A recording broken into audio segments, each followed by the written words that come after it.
So buckle up for this one, ladies and gentlemen. We're going to be looking at the Reform UK, and it's not just going to be this lady here. It's going to be quite a few of them, and we're going through the looking glass, people. That's where we're going. We are through the looking glass at this point, and we're going to see. This is the heart of the Arkham Asylum. I think that's what we're going to be witnessing here right now. I'm scared, guys. I'm scared. I'm British, okay, and I am proud of my country's achievements and ethics. So in terms of achievements, are you talking about the Empire? What specifically? You talking about World War I, World War II, the Boer War? What specifically are you proud of? And in terms of ethics, are you proud when we gave £32 billion away to test and trace, which didn't work?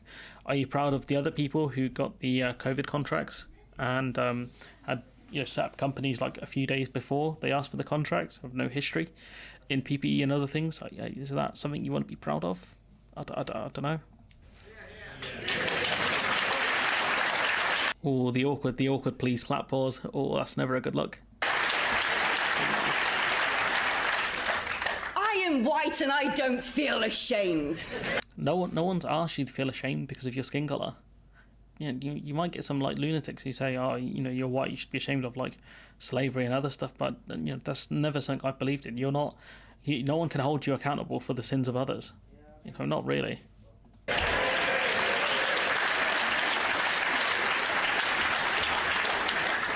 That's a weird camera angle. I am a woman and I don't have balls down there, but I have balls. What the... Yeah, you're obviously talking metaphorically, but you've written this down. You've pre-prepared this speech. Or are you just freestyling? What is going on here? Is this stream of consciousness we're witnessing here? Because if it is, I'm nervous. I tell you that. Is this some sort of retirement home here? What's going on? I'm straight. Okay. And I passionately believe in the sanctity of marriage, as happy households make a healthy society.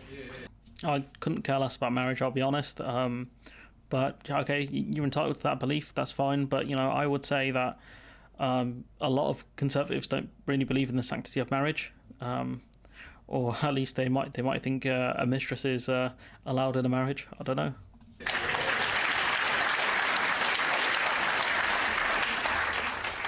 I am a curious Christian, and I rally against efforts to change 2,000 years of community and shared morality to fit in with some kind of neoliberal dogma. Neoliberalism is generally around how you run the economy. It's about low tax, low regulations.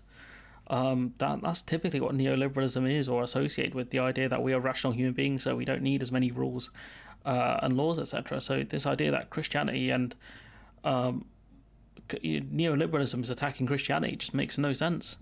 She's probably just heard it. Someone thought it sounded cool. Maybe she's talking about the liberal agenda. That's what she means.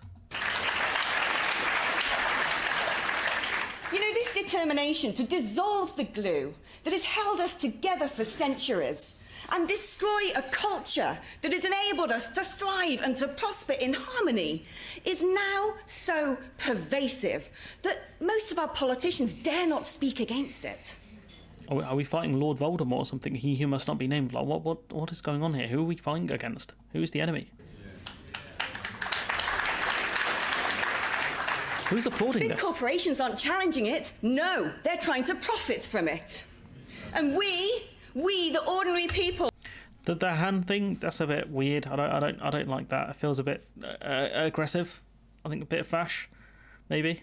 ...are being increasingly encouraged to just dumbly accept it. Well, when you are we pretty really dumb. don't want to.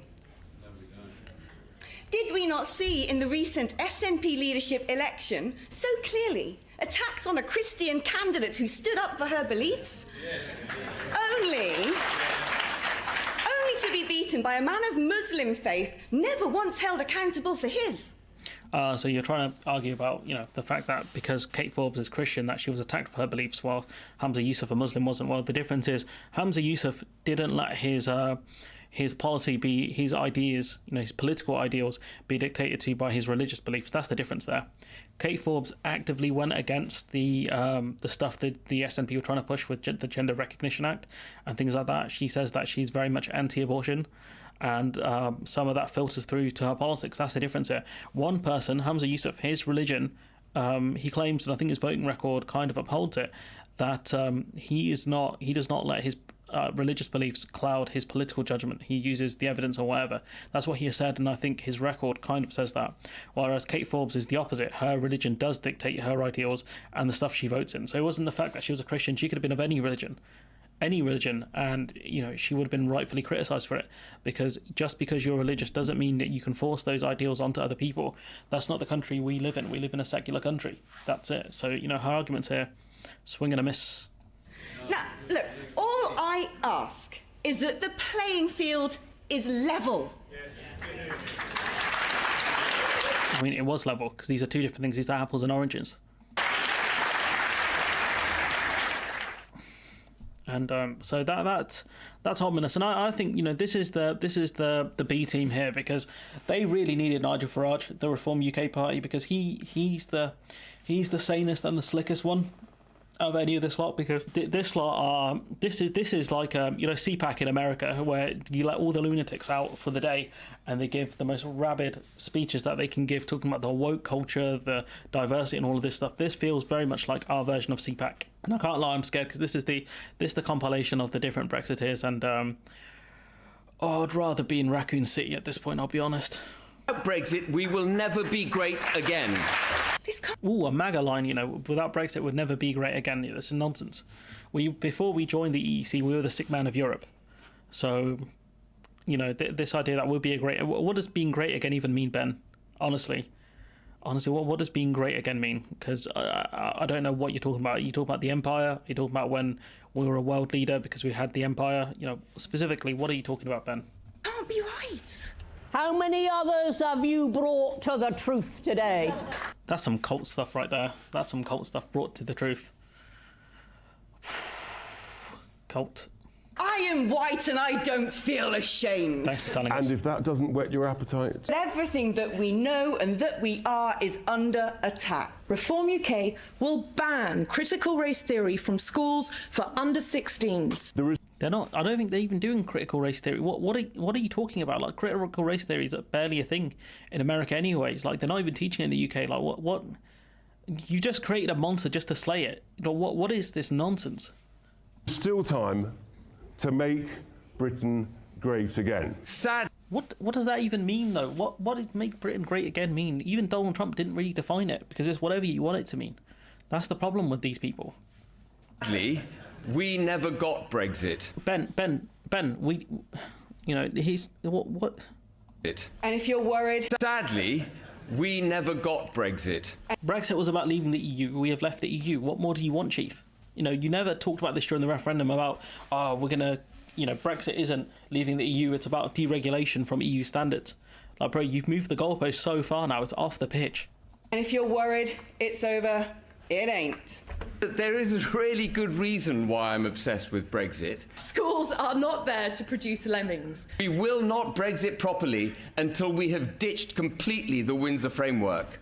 So, we need to deregulate massively from EU rules, okay? And we also need to get Northern Ireland out and get rid of the Windsor framework. He doesn't offer a solution to the Irish border problem or anything like that. But, clearly he wasn't around much in 2019, even though he supported the deal, because the Northern Ireland Protocol was very much part of the withdrawal agreement, part of the 2019 manifesto. So Ben is just, it's too much Ben Habib this week. And was Brexit not our clarion call to hear our voice? We have to get Brexit if you want to get rid of the European Court of Human Rights. That's not even true. The ECHR has nothing to do with the EU. The ECHR, the European Court of Human Rights, was created before the EEC was even formed, I think, back in like the 60s or something. So just nothing like this is like, I thought the Tory thing, press conferences and stuff, the conventions were bad, but this is so much worse. This is like you inject steroids into it and like gamma radiation and like some red kryptonite or something. I don't know what you're putting in this stuff, but I'm struggling to keep my sanity here. We're not going to readily be given a platform by mainstream media. Believe me, I know. I was press officer for UK. Ben Habib was on Channel 4 like the other day. Like, Ben Habib's on all the major channels, so what are you talking about? For the longest time, I mean... Nigel Farage had a season pass on Question Time. Not an easy job. We're fed up with being called stupid, aren't we? Well, stop being stupid. Stop saying stupid things then. We're fed up with being called racist, aren't we? Well, stop saying racist things then. We're fed up with being smeared as bigots, aren't we? Stop saying bigoted things then.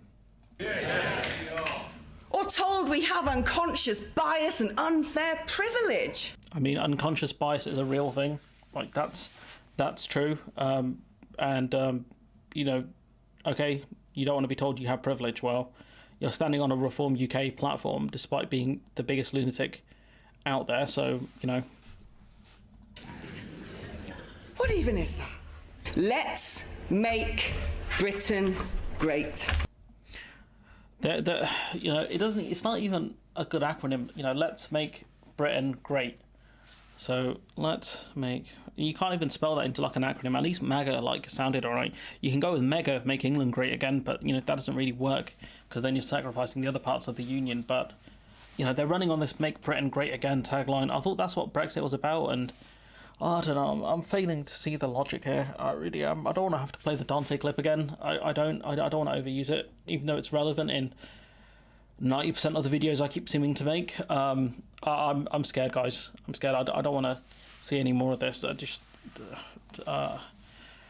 Words cannot explain how kind of confused and bewildered I am from watching these two clips. I'll be honest. I don't. This lady is just wow. You know, this is what happens when Batman enters the Arkham Asylum. I'm telling you, he's going to see this lot there. He's going to see this lot. He's not going to see the Joker and Harley Quinn and Grundy and all these people. These are the true villains in any storyline. I'll be honest, because they're pushing most of the nonsense kind of